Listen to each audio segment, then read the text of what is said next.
xotin bir vaqtda prava olamiz debsizlarda, ha? 2 kunda hal qilamiz, aka. Zo'ku. 2 kunda pravali bo'lar ekanmiz.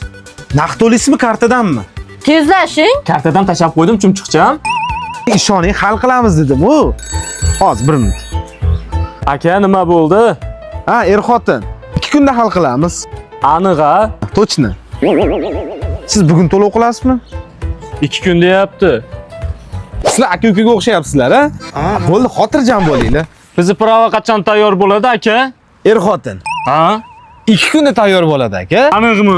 Aniq tiniq boravering, 2 kun deyapman. Voy. Sizlar naqd to'laysizlarmi yo kartochkadanmi? Eslading a? Esladim. Xotin. Endi bizga prava kerak emas. Bir oyog'imiz yerda, bir oyog'imiz. Nafasini siqil. Bizga pulni qaytar. Mayli, qaytaraman. 2 kunda. Aniq 2 kunmi? Menga qarang, kartangizda 200 ming chiqmaydimi? 2 kunda qaytaraman. Aldamadım